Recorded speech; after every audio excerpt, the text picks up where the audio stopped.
पत्रकार बंधुओं को नमस्कार। देश में सुरसा की तरह बढ़ रही महंगाई ने आम आदमी की कमर तोड़ दी है।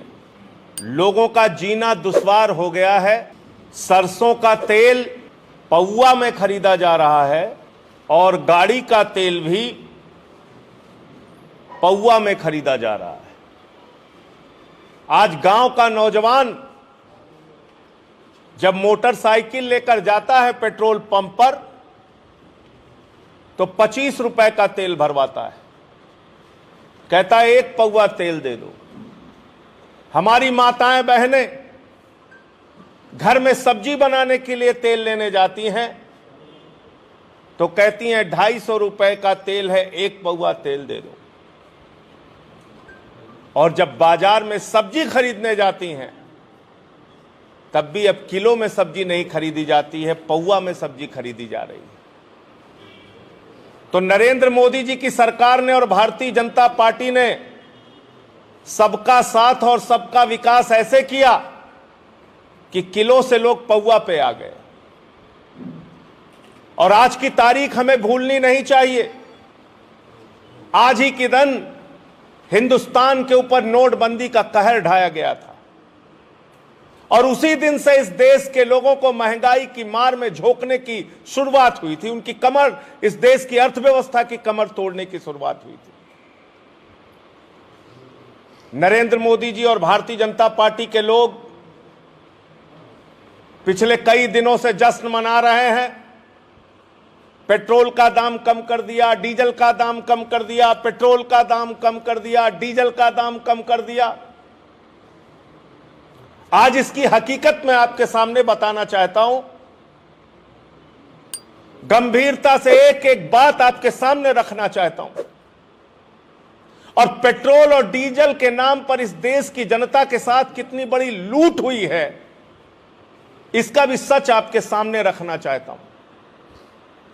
नरेंद्र मोदी जी जब 2014 में देश के प्रधानमंत्री बने तो आने के बाद पहला काम उन्होंने किया, डीजल को डीरेगुलेट कर दिया और कहा कि अब डीजल के दाम का नियंत्रण हमारे हाथ में नहीं रहेगा।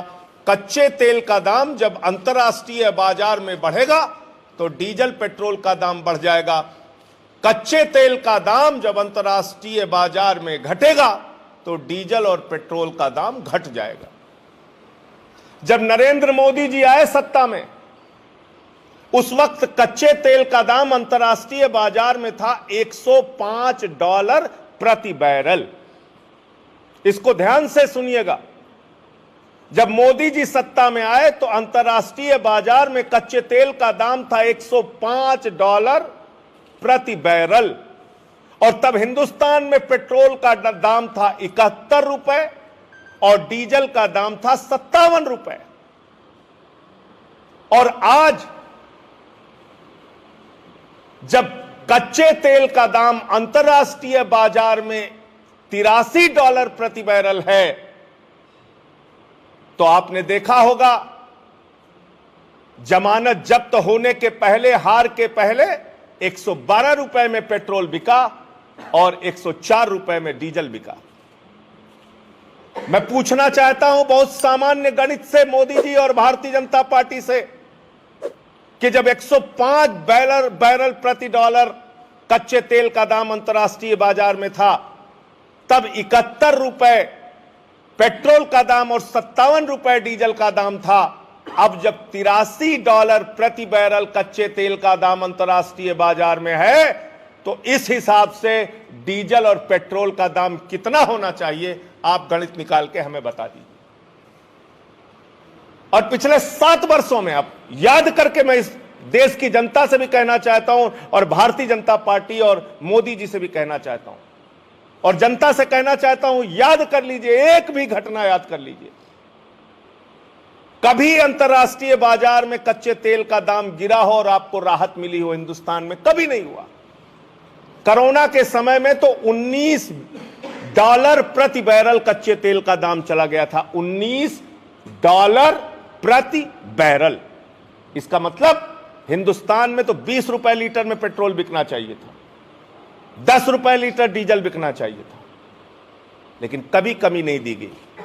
जब आपने डीरेगुलेट किया और कहा कि अब तेल पर हमारा कोई नियंत्रण नहीं है, तो जब अंतर्राष्ट्रीय बाजार में दाम बढ़े तो आप बढ़ाएंगे, घटे तो आप घटाएंगे नहीं। और आज तो घट गया, $83 प्रति बैरल हो गया। और आपको मालूम है हिंदुस्तान की जनता से कितना पैसा कमाया गया डीजल और पेट्रोल के नाम पे? अकेले 23 लाख करोड़ रुपया। 23 लाख करोड़ रुपए हिंदुस्तान के लोगों से लूट हुई है अकेले डीजल और पेट्रोल के दाम के नाम पर। और जितने भी साउथ एशिया के देश हैं, जितने भी हिंदुस्तान के पड़ोसी देश हैं, उन सारे पड़ोसी देशों में आधे से कम पे पेट्रोल और डीजल बिक रहा है, या आधे से थोड़ा ज्यादा कहीं कहीं बिक रहा है। लेकिन आपने शतक भी पार कर दिया, डीजल को भी शतक लगवा दिया, पेट्रोल को भी शतक लगवा दिया। तो पहली मांग हमारी यह है कि आम आदमी पार्टी पहले दिन से कह रही है, देश के तत्कालीन वित्त मंत्री को हमारे वित्त मंत्री मनीष सिसोदिया जी, दिल्ली के उप मुख्यमंत्री, ने चिट्ठी लिखी थी बाकायदा, हमारे मुख्यमंत्री की बराबर ये मांग रही है कि डीजल और पेट्रोल को जीएसटी के दायरे में लाया जाए। जैसे बाकी चीजों को जीएसटी के दायरे में आप लेकर आए, डीजल और पेट्रोल को भी जीएसटी के दायरे में लेकर आइए, अगर आपकी नीयत साफ है तो। वित्त मंत्री जब आदरणीय अरुण जेटली, स्वर्गीय अरुण जेटली जी जब इस देश के वित्त मंत्री थे, तब हमारे वित्त मंत्री मनीष सिसोदिया जी उनको बाकायदा चिट्ठी लिखी थी। जीएसटी काउंसिल की जब मीटिंग हुई तब उनको बराबर लिखा और कहा कि आप जीएसटी के दायरे में इसको लेकर आइए। अभी जितनी मीटिंग हुई उन्होंने मांग किया कि जीएसटी के दायरे में डीजल और पेट्रोल को लेकर आओ। मैं पूछना चाहता हूं मोदी जी, आपकी क्या मजबूरी है? आप अपने चंद व्यापारी मित्रों को जो इस तेल के धंधे में हैं, उनको मुनाफा कमवाने के लिए इस देश की जनता के साथ लूट कर रहे हैं। 23 लाख करोड़ रुपए आपने खाली डीजल और पेट्रोल के नाम पर इस देश की जनता के जेब से निकाल लिया। पीएनजी के दाम बढ़ा दिए, सीएनजी के दाम बढ़ा दिए, गैस सिलेंडर के दाम बढ़ा दिए, सरसों के तेल के दाम बढ़ा दिए, खाद के दाम बढ़ा दिए। आप करना क्या चाहते हैं इस देश की जनता के साथ? तो इसलिए आम आदमी पार्टी ये मांग करती है कि अगर सरकार की नीयत साफ है तो, क्योंकि आज अंतर्राष्ट्रीय बाजार में कच्चे तेल का दाम $83 प्रति बैरल है, उस हिसाब से डीजल और पेट्रोल का दाम कम किया जाए, नंबर 1, और जीएसटी के दायरे में डीजल और पेट्रोल को लाया जाए, जिससे एक सीमा से ज्यादा टैक्स ना वसूला जाए। और टैक्स की आपको हकीकत बताता हूं, मात्र एक साल में पेट्रोल के ऊपर टैक्सेस और ड्यूटीज जो लगाई गई है वो 28 रुपए लगाई गई है, और डीजल के ऊपर जो टैक्स लगाया गया है मोदी सरकार के द्वारा वो 26 रुपए लगाया गया, मात्र एक साल में। आप कल्पना कीजिए, मात्र एक साल में 28 रुपए पेट्रोल पे और 26 रुपए डीजल के ऊपर टैक्स बढ़ाया गया है। और आपने 10 रुपए कम कर दिया डीजल का और 5 रुपए कम कर दिया पेट्रोल का, और कह रहे हैं साहब बहुत बड़ा काम कर दिया हमने। और किया भी कब? जब आपकी जमानत जब्त हो गई। तो उत्तर प्रदेश की जनता से मैं हाथ जोड़कर निवेदन करना चाहता हूं, अगर महंगाई से छुटकारा पाना चाहते हो तो भारतीय जनता पार्टी ने खुद आपको फॉर्मूला बता दिया है, इनकी जमानतें जब्त कराइए, महंगाई से आपको छुटकारा मिल जाएगा। जब इनकी जमानत जब्त हो जाएगी, चुनाव में हार जाएंगे, तो अपने आप 50 रुपए पेट्रोल हो जाएगा और 35-40 रुपए में डीजल बिकने लगेगा। इनको हराना जरूरी है महंगाई कम करने के लिए, खुद भाजपा ने बता दिया। और मुझे आज वो कहानी याद आ रही है कि स्टालिन ने एक मुर्गे की चमड़ी उधेड़ डाली, और चमड़ी उधेड़ने के बाद उसके सामने कुछ दाना फेंका, और वो मुर्गा दौड़ते दौड़ते उस दाने की तरफ बढ़ गया। आज मोदी जी ने महंगाई से इस देश की जनता की चमड़ी उधेड़ दी है, और ये पेट्रोल डीजल के नाम पर थोड़ी सी राहत देके दाना फेंकने का जो काम कर रहे हैं, इससे इस देश की जनता आपको माफ करने वाली नहीं है, नंबर एक। और नंबर दो, राम अवतार फिल्म हम लोगों ने एक देखी थी, आज का एमएलए राम अवतार। उसमें मुख्यमंत्री थे राजेश खन्ना।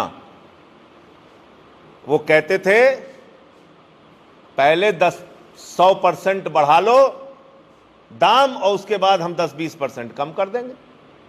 तो यही काम आपने डीजल और पेट्रोल के साथ किया है, जिसकी हकीकत मैंने रखा।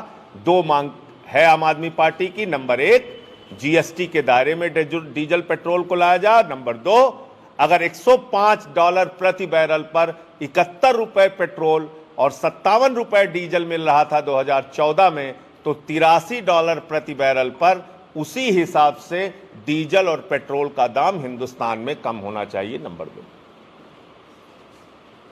एक और उत्तर प्रदेश से जुड़ी बात है, वो बात कह के अपनी बात को खत्म करूंगा। बाबा जी अपनी पीठ थपथपा रहे हैं कि हम 1,80,00,000 परिवारों को सीधे 1100 रुपए उनके बच्चों के लिए खाते में डाल रहे हैं।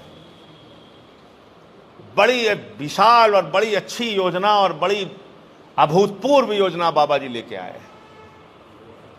ऐसा मालूम पड़ रहा है कि कोई नई योजना उत्तर प्रदेश में लागू कर दी गई है, बच्चों को स्वेटर, ड्रेस, बस्ता, जूता और मोजा देने के नाम पर। आप सारे लोग पत्रकार हैं, ये लोग पुराने माल को पैकेज करने के मामले में बहुत ही मास्टर लोग हैं, उसमें नंबर 1 है ये लोग। जो योजना पिछले 5 साल से चल रही है, भैया बस्ता, जूता, मोजा, स्वेटर, ड्रेस, बस्ता बोल तो दिया, ये सब कुछ सरकार खरीद कर देती रही है। ये कोई नई योजना नहीं है, ये सरकार खरीद कर देती रही है। नई योजना क्या है कि संजय सिंह ने, आम आदमी पार्टी ने इनके घोटाले का खुलासा किया कि 9 करोड़ रुपए कस्तूरबा गांधी विद्यालय में बच्चियों के स्टेशनरी और खाने के नाम पर कोरोना काल में निकाल दिया गया, जब कॉलेज बंद था। हमने खुलासा किया कि किस तरह से मुरादाबाद और दूसरे जिलों में जूते के नाम पर, मोजे के नाम पर, स्वेटर के नाम पर, बैग के नाम पर घोटाला किया गया। तो 5 साल तक तो यह सरकार लूटती रही बच्चों के स्वेटर और मोजे और जूते और ड्रेस और बैग के नाम पर। अंतिम साल में जब आए तो कह रहे हैं हम राजा हरिश्चंद्र हैं, हम 1100 रुपए सीधे दे रहे हैं। पहले क्यों नहीं दिया आपने? 5 साल से सीधे क्यों नहीं दे रहे थे बच्चों के मां बाप को ये पैसा आप? नंबर 1 बात। और नंबर 2 बात, मैं कल बेसिक शिक्षा मंत्री जी को 1100 रुपए का चेक आम आदमी पार्टी की ओर से भेजना चाहता हूं, उनको भेंट करूंगा। मैं 1100 रुपए में मैं बेसिक शिक्षा मंत्री जी से कहूंगा और आदित्यनाथ जी से कहूंगा कि 8वीं के बच्चे का 2 ड्रेस, 1 बैग, 1 जूता, 1 मोजा, 2 मोजा, 1 जोड़ी मोजा, यानी 2 सेट मोजा, 1 बैग, 1 स्वेटर और 2 ड्रेस, ये खरीद कर आप दिखा दीजिए। आप खरीद कर दिखा दीजिए। 1100 रुपए में बच्चे के लिए 2 ड्रेस, 1 जूता, 1 मोजा, 1 बैग, 1 स्वेटर, ये खरीद कर आप दिखा दीजिए। आप लोगों की गरीबी का मजाक उड़ा रहे हैं और अपनी सरकार का भ्रष्टाचार रोक नहीं पाते तो आप लोग नौटंकी करते हैं।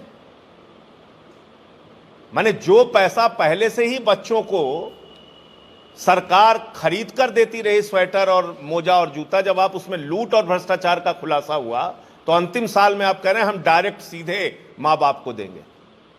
5 साल से आप क्या कर रहे थे? आपकी सरकार घास छील रही थी 5 साल से, आपको अकल नहीं आई तब? तो इसलिए आम आदमी पार्टी ये मांग करती है कि बच्चों के नाम पर जूता, मोजा, स्वेटर और 2 ड्रेस का जो पैसा है, ये पैसा कम से कम 3,000 रुपए किया जाए। इससे कम में किसी भी बच्चे का 2 ड्रेस, 1 जूता, 2 मोजा, 1 बैग, 1 स्वेटर नहीं खरीदा जा सकता। ये उनकी गरीबी का मजाक है। इसलिए इस अमाउंट को बढ़ाया जाना चाहिए, 3,000 रुपए किया जाना चाहिए। मुझे आज इन 2 विषयों पर अपनी बात रखनी थी। आपके कोई सवाल हो आप पूछ सकते हैं। दिल्ली में हमारी सरकार इसकी समीक्षा कर रही है और जल्दी ही वहां पर इसके बारे में फैसला लेगी कि हम वहां के टैक्सेस को कैसे कम करेंगे। हमारी तो मांग है सीधे सीधे, हमारी सरकार ने मांग किया है, जीएसटी काउंसिल में मांग किया है कि डीजल और पेट्रोल को जीएसटी के दायरे में लेकर आइए। आप हमारी मांग को मानिए ना। आपको मैंने आंकड़ा दिया, आपने डीजल को डीरेगुलेट किया, पेट्रोल को डीरेगुलेट किया। $105 अंतर्राष्ट्रीय बाजार में $105 प्रति बैरल जब कच्चे तेल का दाम था, मोदी जी जब सत्ता में आए थे, उस समय 71 रुपए में पेट्रोल और 57 रुपए में डीजल मिलता था। दिल्ली क्यों इतनी लेट कर रही है समीक्षा करने? करेंगे। अपने उत्तर प्रदेश में तो पेट्रोल में हमारे राज्यों में दूसरे राज्यों से कम पहले से ही मिलता था। दिल्ली की 97 पैसे है नहीं, मैं कह तो रहा हूं आपसे। अरे मैं सुन तो लीजिए आप मेरी बात। मैं तो आपसे कह रहा हूं ना कि दिल्ली में जब ये बढ़े हुए दाम थे, दूसरे राज्यों की तुलना में दिल्ली में ऑलरेडी कम था डीजल और पेट्रोल का दाम। इसीलिए इसको मैं व्यवस्थित करने की बात कर रहा हूं। ये किसी पर निर्भर ना रहे, जीएसटी के दायरे में लाइए। न राज्य न केंद्र कोई गड़बड़ी नहीं कर पाएगा। खाद्य सामग्री की बात की, बड़ी महंगाई चल रही है, वो तो हकीकत है, लेकिन दिल्ली में भी तो वही रेट बिक रहा है जो यूपी में बिक रहा है। नहीं, एक चीज आप बताइए, महंगाई का नियंत्रण खाद के ऊपर कौन करेगा? गैस सिलेंडर के ऊपर कौन करेगा? सीएनजी, पीएनजी, पेट्रोल डीजल के ऊपर कौन करेगा? तो एक ऐसी सरकार जो टैक्स के जरिए जनता के साथ लूट करने पे लगी हुई है, महंगाई बढ़ाने का कारण तो वो है। आज नोटबंदी का दिन है, 100 लोग नोटबंदी के कारण लाइन में लग के मर गए। 99.3% पैसा बैंकों में फिर 500 और 1000 का नोट वापस पहुंच गया। नतीजा कुछ नहीं निकला, देश की अर्थव्यवस्था बर्बाद हुई। आपने कहा था काला धन लेके आएंगे, अब उसका कोई नाम नहीं लेते। आपने कहा था आतंकवाद रुक जाएगा, अब उसका नाम नहीं लेते। आपने कहा था नोटबंदी से देश की तकदीर बदल जाएगी, हम देख रहे हैं कैसे तकदीर बदली है। धन्यवाद।